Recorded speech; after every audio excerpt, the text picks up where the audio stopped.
সাবেক সফল সাধারণ সম্পাদক জনাব মোহাম্মদ মুক্তার হোসেন।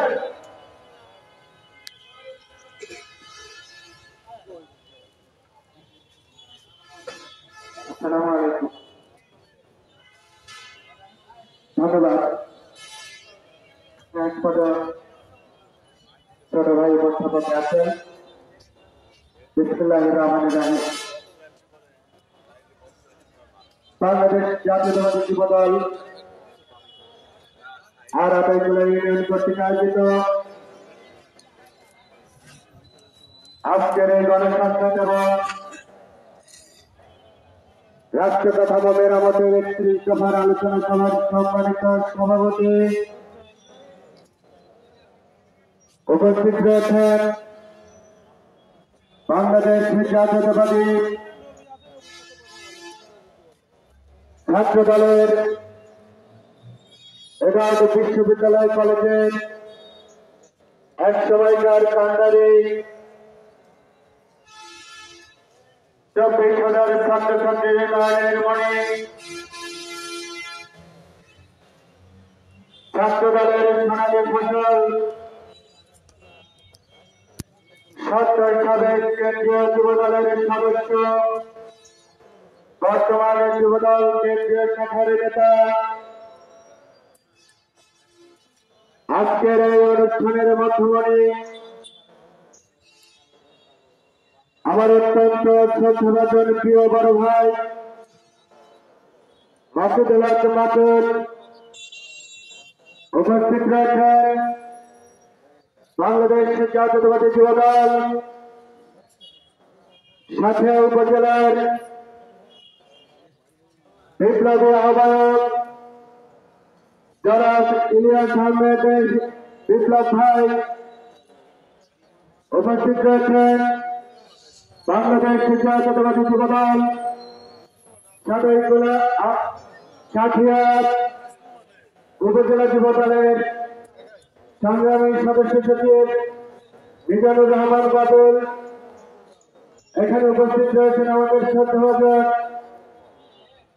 বিএনপি নেতা আলমাস মামা, সাবেক ছাত্র নেতা রফিক, এডার বিশ্ববিদ্যালয় কলেজের এক সময়কার জনপ্রিয় ছাত্র নেতা সাইফুর রহমান মোরাদ, সুলতান মাহমুদ শাকিল সহ সর্বোচ্চ বিভিন্ন পর্যায়ের নেতৃবৃন্দ, সামনে ভবিষ্যৎ যুবদল এবং বিএনপির বিভিন্ন পর্যায়ের নেতৃবৃন্দ সবাইকে জানাই আমার ব্যক্তিগত পক্ষ থেকে এবং বাংলাদেশ জাতীয়তাবাদী ছাত্রদল এবং ছাত্র সংসদের কলেজ শাখার পক্ষ থেকে রক্ত গণতন্ত্র এবং ভারত শিশুর শুভেচ্ছা।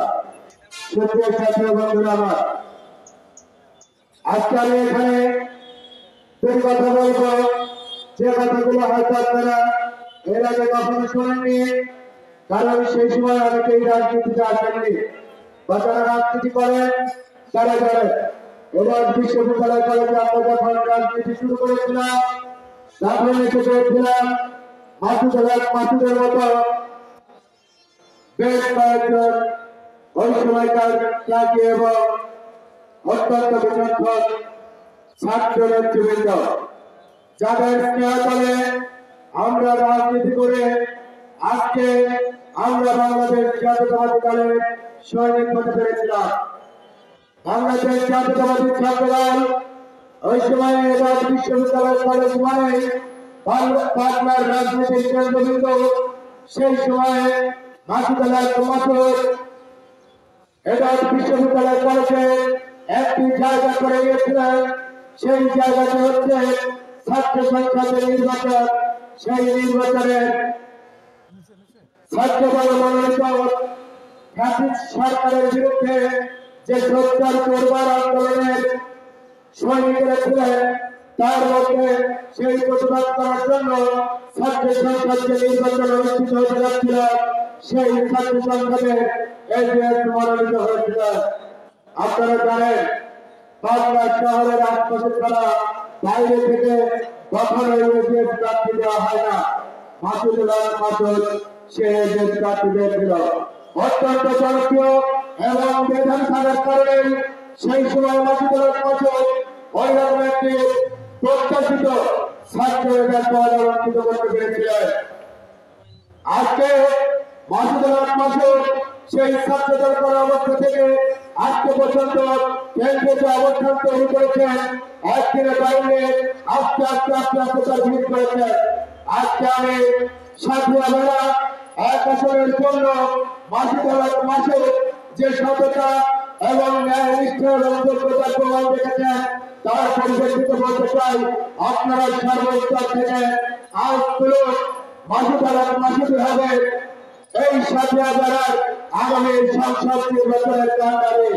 কারণ আপনারা মাসুদ ভাই এগিয়ে চলো। এর আগে বিগত অনেক বছরে আপনারা একজন প্রতিষ্ঠিত নেতৃত্ব হিসেবে নিজেদেরকে দাঁড় করতে পারেননি। যে দাঁড় করার মধ্য দিয়ে আপনারা সংসদ নির্বাচনের দিকে ছিনিয়ে আনতে পেরেছেন।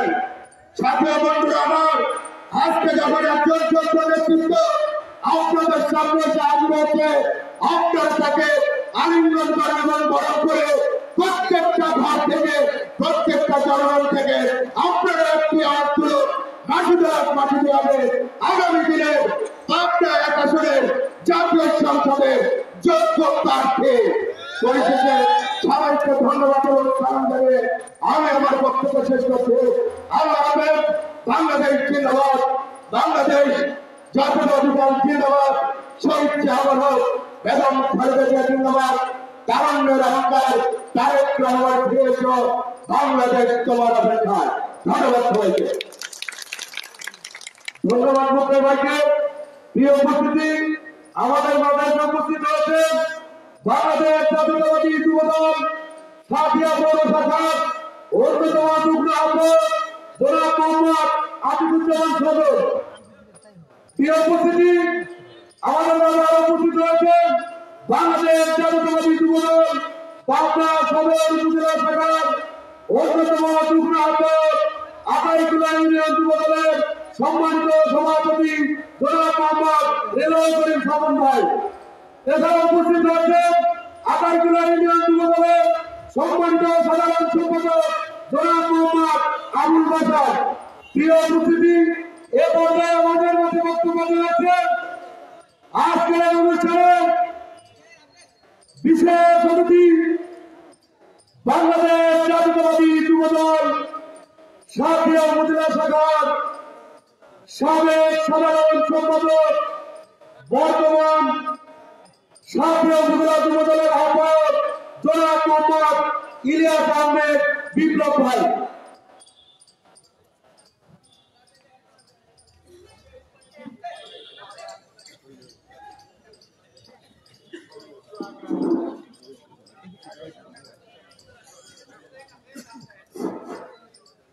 বিসমিল্লাহির রহমানির রহিম।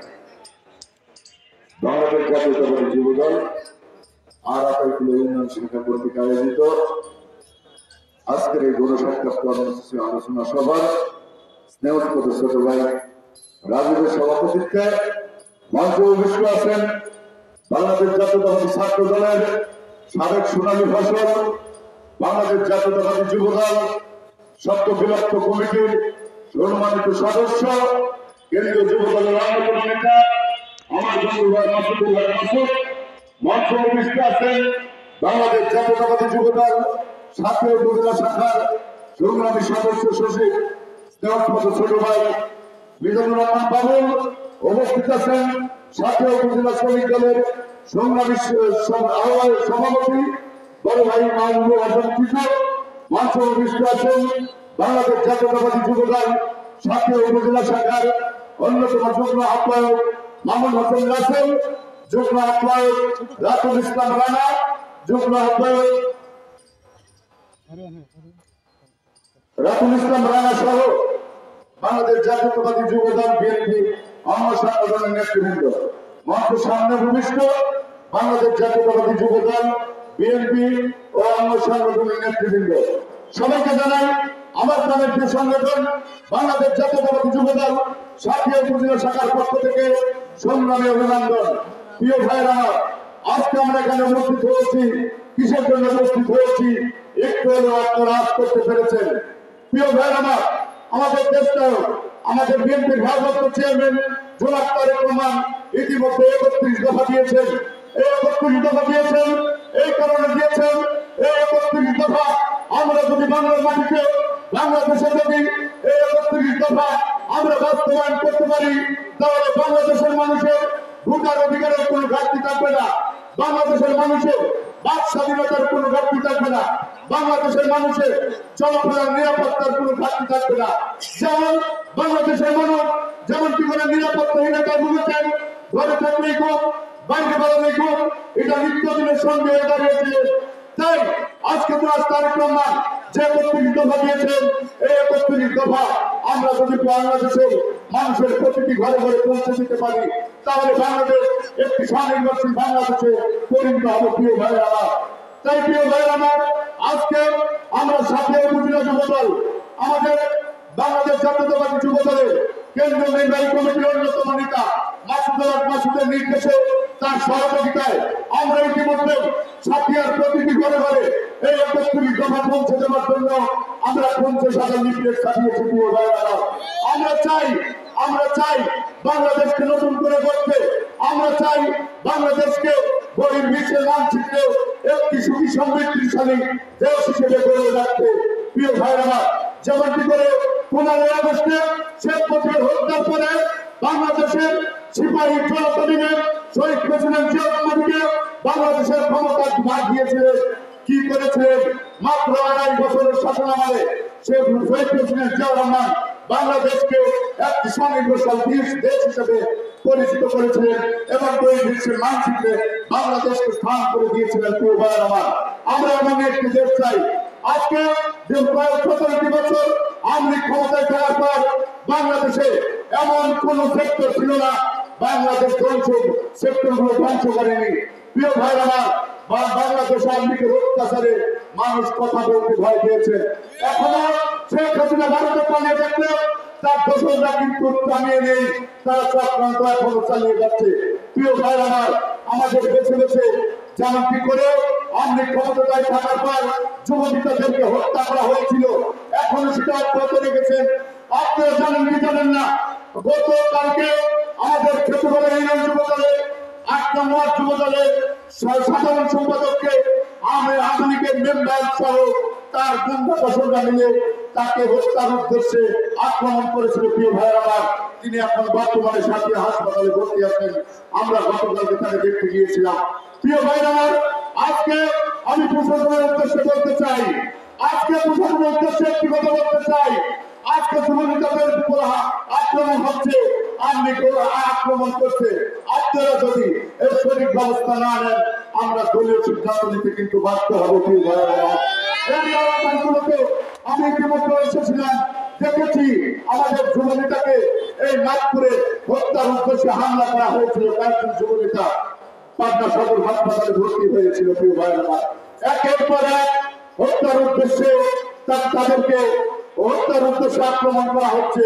তাই প্রশাসনের দৃষ্টি আকর্ষণ করছি, এর ব্যবস্থা অতি সত্তর নেন। তা না হলে আমরা বাংলাদেশ জাতীয়তাবাদী যুবদল আমরা কিন্তু এই ব্যবস্থা নিতে বাধ্য হবো। পরিশেষে আগামী দিনে জাতীয় সংসদ নির্বাচন, এই নির্বাচনে ইতিমধ্যে সেন্ট্রাল থেকে সিদ্ধান্ত নিয়েছেন বাংলাদেশ জাতীয়তাবাদী যুবদল ছাত্র দলের তারুণ্যদেরকে 100 আসন নমিনেশন দিবেন। প্রিয় ভাইরা, তাই আমরা শতভাগ আশাবাদী বেলা সাথিয়ার আসন থেকে সব যোগ্য প্রার্থী হিসাবে আপনারা যাচাই বাছাই করে আপনারা দেখুন কাকে দিলে ভালো হয়। আমাদের দাবি থাকবে বেলা সাথিয়ার আসনে আমরা অনেকদিন বিএনপির এমপি প্রার্থী পাইনি। তাই আজকে সময় এসেছে আমরা সবাই মিলে যদি আমরা একসাথে স্লোগান উঠি, এই বেলা সাথিয়ার মাটি বিএনপির থাকি এবং এই 17 বছর যে আন্দোলন সংগ্রাম করেছে আপনারা দেখেছেন বিএনপির 9টি বছর কমিটি ছিল না। প্রিয় ভাইরা, সাথিয়াতে একমাত্র বাংলাদেশ জাতীয়তাবাদী যুবদলের কমিটি ছিল। আমরা ঘরে বারান্দায় গিয়ে আমরা প্রোগ্রাম করেছি, আমরা এইভাবে প্রোগ্রাম করতে পারিনি। আজকে এখানে লোক দেখছি এই এলাকাগুলোতে প্রোগ্রাম করতে এসেছিলাম, প্রশাসন সহ আমাদেরকে তাড়িয়ে দেওয়া হয়েছিল, আমরা কোনো প্রোগ্রাম করতে পারিনি। তাই আজকে বিএনপি নেতাদের উদ্দেশ্যে একটি কথা বলবো, আমার বক্তব্য আমি শেষ করবো। প্রিয় ভাইরা আমার, আজকে বিএনপি আপনারা প্রধান সংগঠন, আপনাদের উদ্দেশ্যে একটি কথা বলবো, একটু আত্মীয় স্বজন কমা যায়, মৃত্যু কমা যায়, আত্মীয় স্বজন সবারই আছে, একটু কমা যায়। আমি কোনোদিন বিএনপি রাখতে হতে পারে না, আমি কোনোদিন আমাদের বন্ধ হতে পারে না। আমরা দীর্ঘ 17 বছর এই রক্ত শরীর নিয়ে ঘেমে চাকরি করে অনেক পরিশ্রম করে সংগঠনকে ঠিক রেখেছি। এখন আপনি এসে যুগে বুঝবেন অত সস্তা নয়। আজকে বিএনপি নেতা সহ যুব দলের নেতৃবৃন্দকে বলে যাচ্ছি, যদি কোনো বিএনপি নেতৃবৃন্দ, যদি কোনো যুব দলের নেতৃবৃন্দ আওয়ামী লীগকে নিয়ে সংগঠনে কোন কার্যকলাপে জড়িত থাকে, আপনাদের নির্দেশ দিচ্ছে আমাদেরকে বলবেন, সাথে সাথে সে যুবদল থেকে বহিষ্কার হবে। আপনাদেরকে বলে যাচ্ছি, পরিশেষে আগামী জাতীয় সংসদ নির্বাচন আমাদের গ্রাম মানুষের ভালোবাসা অর্জন করতে হবে, মানুষকে ভালোবাসা দিতে হবে। মানুষের ঘরে গিয়ে আপনারা বোঝান, ভোটচান আগামী দিনে ভোটচান আওয়ামী লীগ সম্পর্কে বোঝান, বিএনপি সম্পর্কে বোঝান, একত্রিশ নির্বাচন সম্পর্কে বোঝান। আগামী দিনে সবাইকে দাঁড়ে দাঁড়ে ভোট পাওয়া আহ্বান রেখে আমার সংক্ষিপ্ত বক্তব্য আমি শেষ করছি। খুদাবাদ, বাংলাদেশ জিন্দাবাদ, স্বচ্ছ ভোট, দেশকে বেগম খালেদা জিন্দাবাদ। আগামী দিনে রাষ্ট্রনায়ক দেশটার তারেক রহমান কিছুদিনের জন্য ফিরে হিসাব করে বাংলাদেশে সবাইকে ধন্যবাদ ধন্যবাদ ধন্যবাদ ধন্যবাদ। সবাইকে প্রিয় উপস্থিতি, এ পর্যায়ে আমাদের মধ্যে বক্তব্য রাখবেন আজকের অনুষ্ঠানের বক্তব্যী বাংলাদেশ জাতীয়তাবাদী ছাত্র দলের সাবেক যুবদলের যুবদলের কেন্দ্রীয় সংসদের সাবেক সদস্য 68 পাবনায় গণমানুষের নেতা, পাবনায় আসনে ধানের শীষের মনোনয়ন প্রত্যাশী যুবনেতা জনাব মাসুদুল হক মাসুদ ভাই। মাসুদ ভাই এগিয়ে চলো, আমরা আছি তোমার সাথে। মাসুদ ভাই এগিয়ে চলো, আমরা আছি তোমার সাথে। আগাই গোলাপ পক্ষ থেকে লাল গোলাপ শুভেচ্ছা, লাল গোলাপ শুভেচ্ছা, আকাই গোলাপ পক্ষ থেকে মিলান ভাতারের পক্ষ থেকে লাল গোলাপ শুভেচ্ছা, যুব দলের পক্ষ থেকে লাল গোলাপ শুভেচ্ছা।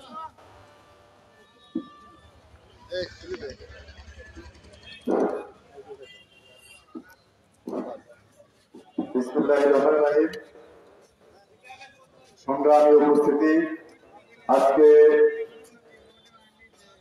আতাইকুলা ইউনিয়ন যুবদল কর্তৃক আয়োজিত বাংলাদেশ জাতীয়তাবাদী দলের কর্ণধর, আমাদের প্রিয় নেতা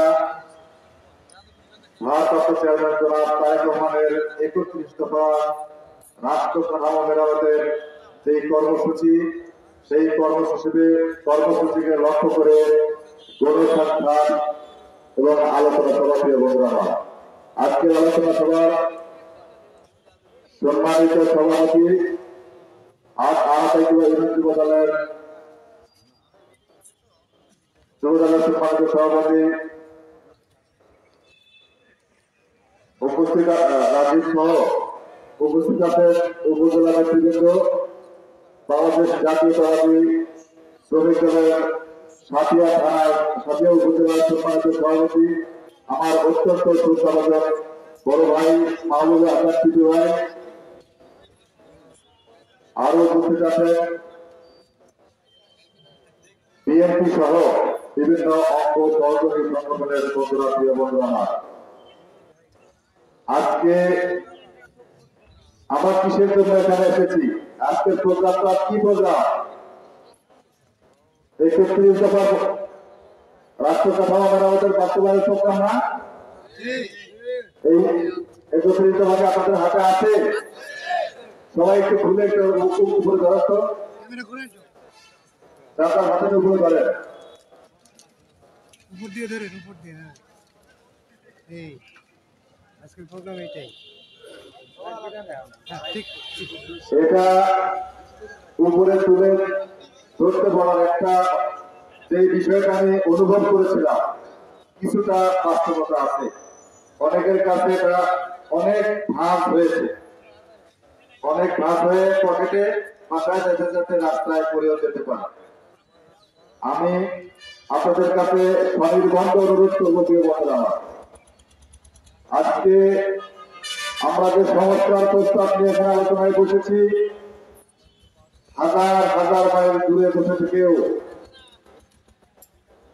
আওয়ামী ফ্যাসিস্ট সরকারের 15 বছরের দুঃশাসনে এদেশের মানুষ যখন কথা বলতে পারে না, নিজের অধিকার চর্চা করতে পারে না, তখন উনি অনুধাবন করেছেন কোথায় কোথায় সংস্কার করলে একজন রাষ্ট্রনায়ক স্বৈরাচার হয়ে উঠতে পারবে না। প্রিয় বন্ধুরা আমার, সে বিষয়টি অনুভব করে উনি প্রথমে 2022 সালে 27 দফার একটি কর্মপরিকল্পনা প্রণয়ন করেছিলেন। প্রিয় বন্ধুরা আমার, তারপরে উনি আরো চিন্তা করে দেখলেন এই 22 দফা তো শুধু বিএনপি প্রণয়িত 22 দফা, বিএনপির বাইরে তো বাংলাদেশে আওয়ামী ফ্যাসিস্ট বিরোধী আরো দল আছে না, আরো অনেক দল আছে। সেই সকল দলের সাথে আলাপ আলোচনার ভিত্তিতে সকলে মিলে 31 দফা রাষ্ট্র কাঠামো মেরামতের পরিকল্পনা প্রণয়ন করেছেন। প্রিয় বন্ধুরা আমার, আজকে আমরা অনেকেই বলে থাকে, বিএনপিকে অনেকেই দোষারোপ করে থাকে, বিএনপি শুধু নির্বাচন করে, সংস্কার চায় না। আরে ভাই, সংস্কার তো আমরা 2023 সালের 13 জুলাই উত্থাপন করেছি তাদের সামনে। এখন সংস্কারের যে দাবি, বাংলাদেশে আমরা কাউকে ছোট করতে চাই না। ছাত্র জনতার কোটা আন্দোলন, এদেশের গরিব মানুষের হাসিনা পতনের আন্দোলনের কাপড়ে যখন রূপ নিয়েছিল, আমি ছাত্র ভাইদের প্রতি সম্মান রেখে বলতে চাই, জুলাই আগস্টের আন্দোলনের প্রত্যেকটা দিন, প্রত্যেকটা রাতের সাক্ষী ছিলাম আমি। একটি দিনের জন্য বাড়িতে ঘুমাতে পারিনি, বাসায় ঘুমাতে পারিনি। ছাত্ররা রাস্তায় আন্দোলন করেছে, সন্ধ্যায় ঘরে ফিরে গিয়েছে। আমরা যারা বিএনপি করেছি, যুবদল করেছি, জনাব তারেক রহমানের নির্দেশনায় আমরা রাত ভরার পরিকল্পনা করেছি। পরের দিনের কি কাজ, পরের দিন আমরা কিভাবে অগ্রসর হব।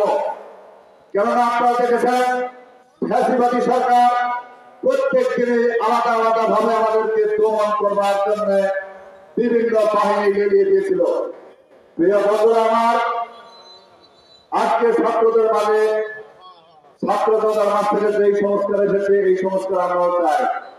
একটি কথা মনে রাখতে হবে প্রিয় বন্ধুরা আমার, এই দেশ 17.5 বছরের দুঃশাসনে স্বৈরাচারী হাসিনা পালানোর সাথে সাথে এদেশের আরো কারা কারা পালিয়েছে আমরা সকলেই জানি। প্রিয় বন্ধুরা আমার, শুধু কি হাসিনা পালিয়েছে?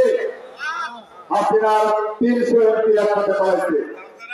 আরো অনেক জনপ্রশাসনের কর্মকর্তারা পালিয়েছে, আমার পুলিশ সদস্যরা, অনেক ভাইয়েরা পালিয়েছে, মসজিদের ইমাম পর্যন্ত পালিয়ে গিয়েছে। প্রিয় বন্ধুরা, একটা ফ্যাসিস্ট কেমন ফ্যাসিস্ট হয়ে উঠবে, মসজিদের ইমাম পর্যন্ত সেই ফ্যাসিস্টের অন্তর্ভুক্ত করে নিয়েছিল। প্রিয় বন্ধুরা আমার, আজকে বাংলাদেশে আপনারা খেয়াল করেছেন, ইতিমধ্যে শুরুতেই যেই কাজটি শুরু করেছিল, একদিন রিকশাওয়ালার দেশে, একদিন আনসারের দেশে, একদিন ডাকাতির দেশে, পর্যায়ক্রমে ওই ফ্যাসিস্ট সরকারের দোসরেরা, পেশাদাররা বাংলাদেশের বিভিন্ন সমাজে, বিভিন্ন মহল্লায় আক্রমণ, বিভিন্ন ধরনের দাবি দেওয়া সহ চুরি ডাকাতিতে লিপ্ত হয়েছিল। অতি সম্প্রতি আপনারা খেয়াল করেছেন, রাস্তাঘাটে ছিনতাই বেড়ে গিয়েছে, ধর্ষণ বেড়ে গিয়েছে, জিনিসপত্রের দাম বেড়ে গিয়েছে। প্রিয় বন্ধুরা, আমরা খুনি হাসিনাকে পতন ঘটিয়েছি। আমাদের যেই সকল দাবি দেওয়া ছিল, জিনিসপত্রের দাম কমাতে হবে, মানুষের বাক স্বাধীনতা ফেরত দিতে হবে, আইন শৃঙ্খলার পরিস্থিতি উন্নত করতে হবে, এই 7 মাসে কোনটাই উন্নয়ন ঘটেছে? ঘটে নাই। প্রিয় বন্ধুরা আমার, এই কথা বলার অর্থ এটা নয় যে আমরা ইউনূস সরকারকে সহযোগিতা করবো না। মাননীয় প্রধান উপদেষ্টা, সারা বিশ্বের মানুষ আপনাকে সম্মান করে, আমরাও করি। আপনি ব্যর্থ হন, আপনার ব্যর্থতা বিএনপি চায় না, বিএনপি সহ বিএনপি জোটের কোন দল চায় না। আপনার সফলতা আমরা প্রত্যাশা করি। দুঃখের বিষয়, মাঝে মাঝে আপনার উপদেষ্টা পরিষদের কথাবার্তায় কাছে কর্মে আপনার হতাশ হয়ে, সেই জায়গা থেকে মাননীয় প্রধান উপদেষ্টা আপনাকে অনুরোধ করতে চাই, আজকে 28 স্কুল মাঠের যুবদলের এই প্রোগ্রাম থেকে আপনি আওয়ামী ফ্যাসিস্টের শক্ত হাতে দমন করেন।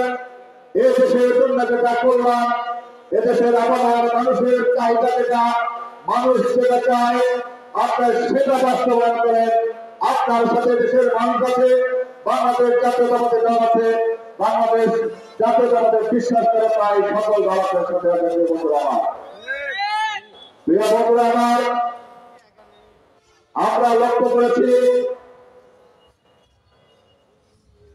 আজকে বাংলাদেশের সেনাবাহিনী প্রধান 2 দিন আগে ধমক দিয়েছে। সেনাবাহিনী প্রধান ধমক দেওয়াকে আসলে কাজ, আমি বলতে চাই, আপনি এদেশের মানুষের কর্মচারীর মতো থাকবেন। আপনি দুঃসাহস দেখাবেন না। আপনি কি পরিকল্পনা নিয়ে আগাচ্ছেন আমরা তা বুঝি। এই জন্য আমরা ডক্টর ইউনূসকে, মাননীয় উপদেষ্টাকে আমাদের দলের তরফ থেকে বলেছি, স্বৈরাচারী হাসিনা প্রশাসনেরা এখনো ক্রিয়াশীল রয়েছে। বিভিন্ন ভাবে আমার বাংলাদেশে ফেরত আসবার জন্য পায়তারা করছে। প্রিয় বন্ধুরা আমার, সম্প্রতি একটা ভিডিও ক্লিপের অডিও ফাঁসের ঘটনা আপনারা দেখেছেন। গাজীপুরের শহর কুলাঙ্গার কি বলেছে, দিনের বেলা তাদেরকে তারা শান্তিতে থাকতে দেবে না, রাতের বেলা তারা কাউকে শান্তিতে থাকতে দেবে না।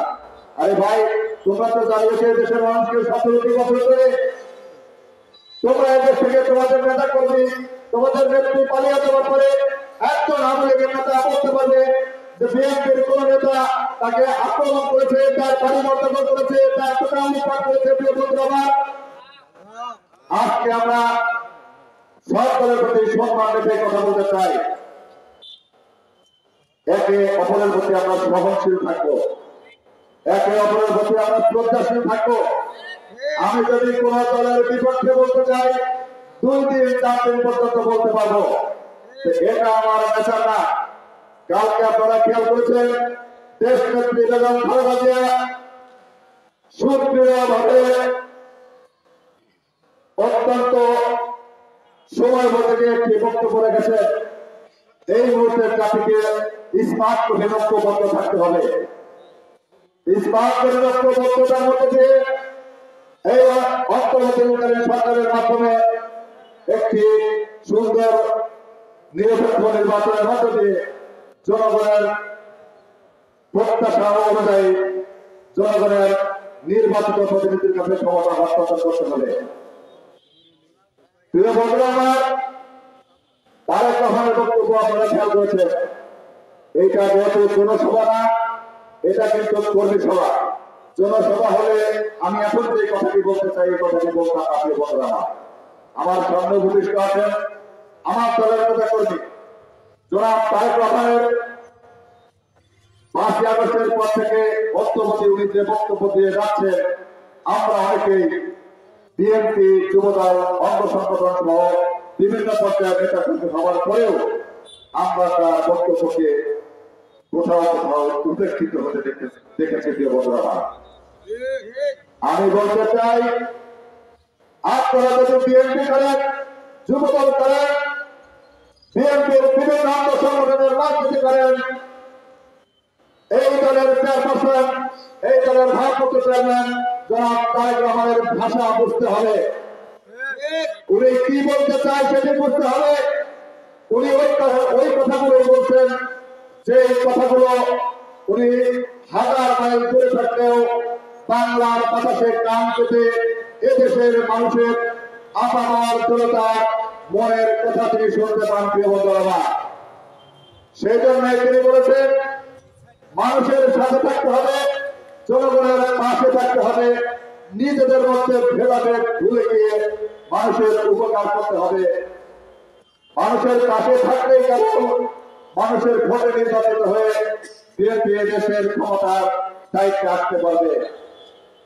উনি আরেকটি কথা বলেছেন, এমনটা যদি না হয়, আপনারা যদি এখনই ভেবে থাকেন বিএনপি ক্ষমতায় এসে গেছে, আরেকটা 5 আগস্ট আসতে বেশি সময় লাগবে না। সুতরাং সংস্কারের কথা বলছি আমরা, আগে নিজে সংস্কার হতে হবে। আমরা প্রত্যেকের জায়গা থেকে নিজেকে সংস্কার করব। আমার মধ্যে যদি অসততা থাকে সেটি পরিহার করব। আমার ব্যক্তি চরিত্রে যদি অসততা থাকে সেটি পরিহার করব। আমি যদি মানুষের সাথে খারাপ আচরণ করি, আমার সেই খারাপ আচরণের পরিবর্তন আমার মধ্যে নিয়ে আসতে হবে। তবে আমি মানুষের মাঝে দাঁড়িয়ে দাঁড়াতে পারবো, মানুষের ভালোবাসা পাবো। প্রিয় বন্ধুরা, আজকে বিভিন্ন জায়গায় বক্তব্য শুনি আমাদের দলের বিভিন্ন প্রোগ্রামে, আওয়ামী লীগের কোন লোককে দলে নেওয়া যাবে না। এই কথা যারা মাইকের সামনে জোরে জোরে বলে, উচ্চারণ করে বলে, আমি দেখেছি তাদের পেছনে আওয়ামী লীগের লোক। এইরকম মুনাফিকি করলে আপনি সফল হবেন না, পশ্চিম কালেও সফল হবেন না। কথা বাংলা বলছি, আপনি সফল হবেন না। তার অর্থ এই নয় যারা আওয়ামী লীগ করেছে তারাই সমাজ থেকে বের করে দেবো। আমরা তাদেরকে সুরক্ষা প্রদান করবো, তার যানবাহনের ক্ষতি না হয় সেই ব্যবস্থা করবো, তার ব্যবসা বাণিজ্যের ক্ষতি না হয় সেই ব্যবস্থা করবো। কিন্তু যারা অন্যায় করেছেন, যারা আমার ভাইকে হত্যা করেছেন, গুম করেছেন, খুন করেছেন, আমার ভাইদের দোকানপাট লুট করেছেন, তাদেরকে কি আমরা ক্ষমা করে দেব?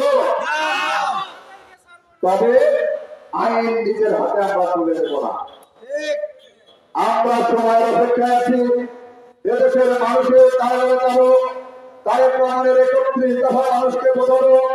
মানুষ যদি পছন্দ করে, মানুষ যদি বিএনপির উপর আস্থা রাখে, তাহলে আমরা জনাব তারেক রহমানকে যদি আমরা এদেশের দায়িত্বে বসাতে পারি, তখন আইন শৃঙ্খলার মধ্যে দিয়ে, আইন কানুনের মধ্যে দিয়ে আমরা এই আওয়ামী দুর্বৃত্তদের বিচার করবই করবো ইনশাআল্লাহ।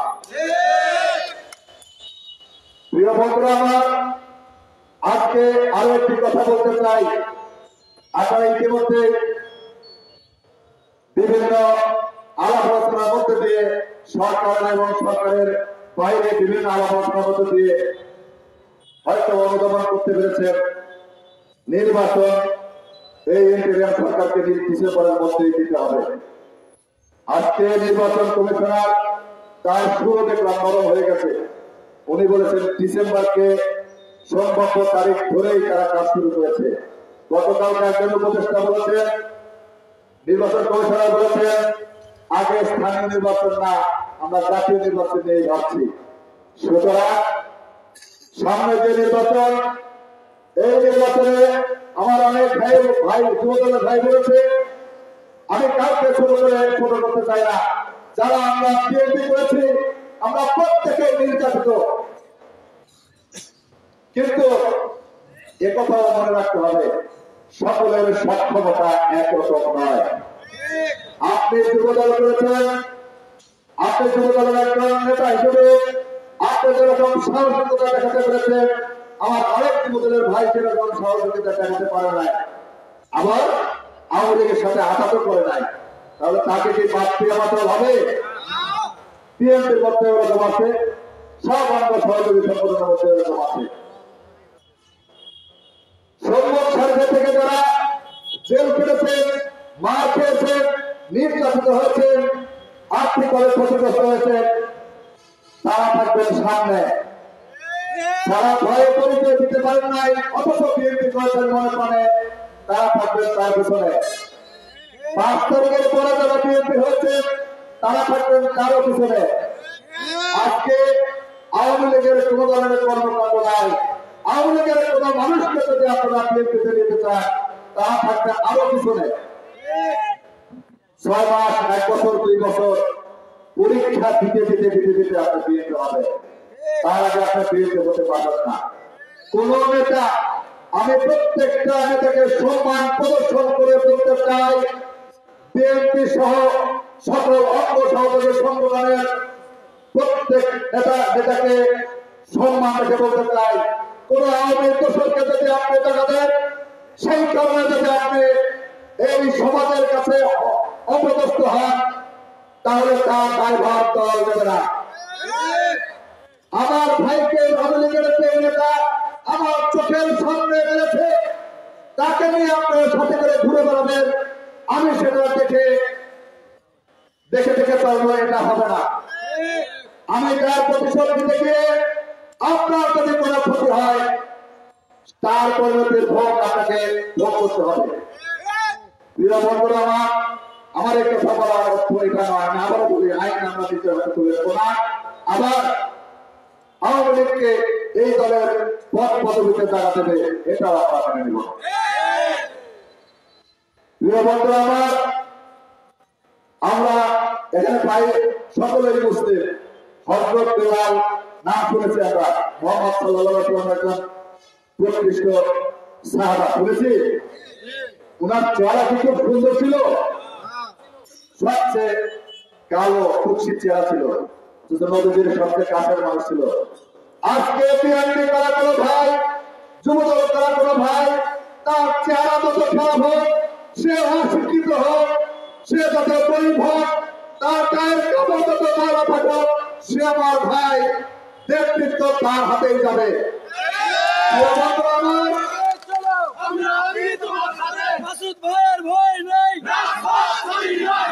প্রিয় বন্ধুরা, আমরা কোন হাইব্রিডকে নেতৃত্ব মেনে রাজনীতি করতে পারবো না। পরিশেষে একটি কথা বলতে চাই, এই যে ৩০ দফার যে রাষ্ট্র কাঠামো যে কাগজটি আপনার হাতে দিয়েছে, আপনার হাতে একটি কাগজ, আপনি একজনকে দিতে পারবেন। যেটা যদি আপনি মুখস্থ করে ফেলেন, এটা দিতে পারবেন আপনি 1000 জনকে। একজন কোরআনের, একটি কোরআন শরীফ আমরা অনেক জায়গায় অনেক জায়গায় দেখছি পড়াই যায় না। কোরআনের হাফেজকে যদি পড়ানো না হয়, কোরআনকে পড়ানো যাবে? তাহলে এটা যদি আমরা মুখস্থ করে ফেলি, আমার হাতে না থাকলে আমি 10 জন মানুষকে, সাধারণ মানুষের কাছে গিয়ে বলতে পারবো। সুতরাং জিয়াউর রহমানের 19 দফা, আজকে আমরা বলি যে জিয়াউর রহমানের মতো দল করতে হবে। জিয়াউর রহমান তার সময়ে তার মতো করে কর্মী তৈরি করতে পেরেছিলেন, যারা তার 19 দফা বুঝেছিল। আজকে আমাদের সময়ের পরিক্রমায় জনাব তারেক রহমান যে 31 দফা দিয়েছে, এটা যদি আমরা পক্ষভাবে বুঝি এবং মনে প্রাণে ধারণ করি, তাহলে আমরা তারেক রহমানের যে রকম চান সেই রকম কর্মী হতে পারবো। তাহলে আমাদের সফলতার ক্ষেত্রে বন্ধুরা, আমার পরিশেষে একটি কথা বলে শেষ করবো, আমাদের সময় হচ্ছে। আমি মঞ্চে খেয়াল করেছি, প্রিয় বন্ধুরা আমার, যারাই উপস্থাপনা করেন কিংবা বক্তব্য দিতে আসেন, বিভিন্ন নেতাকে আমরা প্রশংসা করতে করতে আকাশে তুলে ফেলি। আমি করজোরে অনুরোধ করবো, আমার নাম বলার সময় শুধু নাম বলবেন। আমি একজন মাসুদ, এই সাথিয়ার মাটিতে আমার বাড়ি। এর বেশি বিএনপি করি, যুবদল করি, এর চেয়ে বেশি পরিচয় আমার দরকার নাই। মনে রাখবেন, আমার দলের ভিতরে হোক আর বাইরে হোক, তোষামতকারী সবসময় তোষামতকারী। আমরা যেন নিজেকে নিজেরা তোষামতকারীতে পরিণত না করি। আমরা 17 বছরে পুরে যেরকম খাঁটি কর্মীতে পরিণত হয়েছি, সুদিন আসার পরে আরামায়েশে থাকতে আবার যেন খাদে আমরা সেই নষ্ট না হয়ে যাই। পরিশেষে আরেকটি কথা বলে আমি আমার বক্তব্য শেষ করতে চাই। আমার আজকে যেখানে দাঁড়িয়ে আমি কথা বলছি, এই স্কুলে আমি অধ্যয়ন করেছি। আমার এটি আমার প্রাণের স্পন্দনের জায়গা। এখান থেকে আমি লেখাপড়া শিখেছি, আদব কায়দা শিখেছি, বড়দের সাথে কি ব্যবহার করতে হয় সেটা শিখেছি, ছোটদের সাথে কি ব্যবহার করতে হয় সেটা শিখেছি। আজকে এখানে ছাত্র জীবনে যে সকল বন্ধু পেয়েছিলাম এই দলের পতাকা তুলে তাদের শ্রদ্ধার সাথে ভালোবাসার সাথে তাদের নাম স্মরণ করে আমাদের যে গণসাক্ষাৎ কর্মসূচি তার কভারের 31 দফা নিয়ে আমরা মানুষের দ্বারা দ্বারা যাবো, মানুষকে বুঝাবো। সেই কাজ করবার আগে আমি আমার সেই বন্ধুদের নাম দিতে চাই। এখানে পড়াশোনা করতে এসে লোকমান হোসেনকে পেয়েছিলাম এই দলের ছাড়া চলে, মোশারফকে পেয়েছিলাম, আওতাবকে পেয়েছিলাম, ভুট্টোকে পেয়েছিলাম, রশিদকে পেয়েছিলাম। এরকম নাম না আরো অনেকে ছিল প্রিয় বন্ধুরা আমার। তো সকলের কাছে আরো একটি কথা শেষ হচ্ছে আরো একটি কথা বলতে চাই। আমরা এখানে বিভিন্ন পর্যায়ে যদিও যুব দলের গণসাক্ষাৎ কর্মসূচি বিভিন্ন পর্যায়ে নেতা কর্মী আছে বিএনপি, যার যে নেতার সাথে সম্পর্ক আছে আমি জোর হাত করে অনুরোধ করব আপনারা আপনাদের প্রত্যেক সেই নেতাকে বোঝান। আজকে আমরা 1 জন 2 জন 5 জন 10 জন ধানের শীষের নমুনা চাইতে পারি। আমার কথা হলো সেই 10 জন বিএনপির যেখানে যত ছোট প্রোগ্রাম হোক আমরা 10 জন একত্রে যেন সেই মঞ্চ করতে থাকি, তাহলে কেবল বিএনপির ধানের শীষের মার্কাকে এখানে বিজয় করা সম্ভব। আমরা প্রত্যেকে যদি আলাদা আলাদা থাকি, গ্রুপে গ্রুপে থাকি, আমি যতই স্বপ্ন দেখি আমার স্বপ্ন পূরণ হবে না। আমি আমার জায়গা থেকে বলছি, যারাই ক্যান্ডিডেট থাকে আমার যুব দলের সমস্ত নেতা কর্মীর সঙ্গে নিয়ে তাদের কাছে গিয়ে আবেদন করবো, ভাই চলুন আমরা একসাথে চলি, একত্রে চলি, সংঘবদ্ধ ভাবে একত্রিত ভাবে মানুষের কাছে যাই, ভোটারের কাছে যাই। ভোটাররা যেন কোনোভাবে বিভ্রান্ত না হয়। ধানের শীষের মার্কা 14 জন 14 দিকে। আমি আশা করব এই মঞ্চ থেকে আমার সিনিয়র নেতৃত্বের কাছে আমার সবের বন্ধ অনুরোধ থাকবে, দলের চেয়ারপারসন যেমন চায় দেশনেত্রী বেগম খালেদা জিয়া মনের আশা আকাঙ্ক্ষা যেরকম আমরা সবাই স্মার্ট করে ঐক্যবদ্ধ ভাবে কাজ করব। আমি নিজেও সবাইকে ঐক্যবদ্ধ করার চেষ্টা করব। আপনারা আমার জন্য দোয়া করবেন এই আশাবাদ রেখে আমি আমার আজকের সংক্ষিপ্ত বক্তব্য শেষ করছি। খোদা হাফেজ। বাংলাদেশ জিন্দাবাদ। শহীদ জিয়াউর হক, বেগম খালেদা জিয়া জিন্দাবাদ।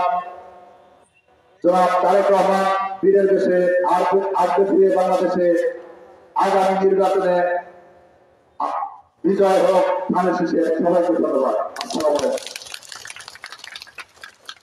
ধন্যবাদ অমিত ভাইকে।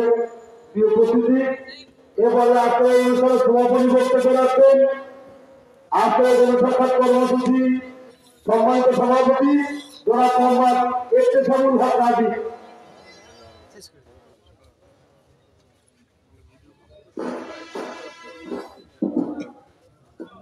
আসসালামু আলাইকুম। মঞ্চে উপবিষ্ট সিনিয়র নেতৃবৃন্দ এবং সামনে যারা আছেন দলের নেতৃবৃন্দ এবং আমার দলের সহযোগিতার সবাইকে ধানের শীষের শুভেচ্ছা। আমি আর বক্তব্য দীর্ঘায়িত করবো না, ছোট্ট একটা গল্প বলে শেষ করে দিব। আমরা 13 সালে এখানে অনেকেই আছে যারা অনেক সময় জেল বা নানা রকম হয়রানির শিকার হয়েছে। সবারই প্রত্যেকটা লোকেরই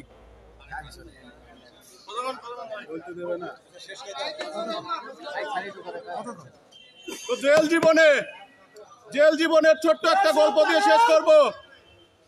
জেলের ভিতরে আমরা যখন ছিলাম 13 সালে, রফিক ভাই ছিল আমাদের সঙ্গে।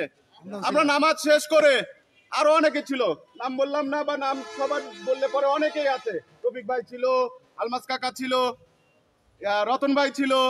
রতন ভাই আর আমরা নামাজ শেষে, আসরের নামাজ শেষে ওই চালা নামাজের একটা জায়গা ছিল, ওইখানে বসতাম আর গল্প করতাম যে আগামী দিনগুলো কেমন হবে, আগামী দিনগুলোতে আমরা কিভাবে আগাবো। তো রতন ভাই বারবারই বলতো যে রাজনীতিতে ধৈর্য হচ্ছে সবচেয়ে বড় জিনিস। আপনারা যারা ধৈর্য ধরে থাকতে পারবেন তারাই রাজনীতির শেষ পর্যন্ত দেখতে পারবেন। কারণ ওই 13 সালের পরে অনেকেই, ওই জেল খাটার পরে অনেকেই নাই হয়ে গেছে। ভাই রতন ভাইকে আসার পরে বলছি, ভাই এ কি অবস্থা? বলছি যে এইটাই নিয়ম। কারণ সবাই একভাবে অন্যায়, নিপীড়ন, জুলুম সহ্য করতে পারবে না। যারা ধৈর্য ধরে থাকবে তারাই শেষ পর্যন্ত থাকবে। তো আমাদের লড়াই এখনো শেষ হয় নাই, আমাদের লড়াই এখনো শেষ হয় নাই। ফ্যাসিস্ট সরকার যারা ছিল তাদের প্রেতাত্মা এবং তারা এখনো পিছন থেকে নানা রকম ষড়যন্ত্র করে চলছে। তাদের এই ষড়যন্ত্রের বিরুদ্ধে আমাদের একটা কথাই আমি বলতে চাই, সবার কাছে বড় করে অনুরোধ করতে চাই, দলের ছোট থেকে যত বড় পর্যায়ের নেতৃবৃন্দ আছে সবাইকে আমি একটাই অনুরোধ করতে চাই, সবাই আমরা ঐক্যবদ্ধ থেকে আগামী জাতীয় সংসদ নির্বাচনে দানিশ শীষ প্রতীককে বিজয়ী করে আমরা একটা সুন্দর বাংলাদেশের দিকে এগিয়ে যাব। এই বলে আমার বক্তব্য শেষ করছি এবং এই প্রোগ্রামের সমাপ্তি ঘোষণা করছি। আসসালামু আলাইকুম।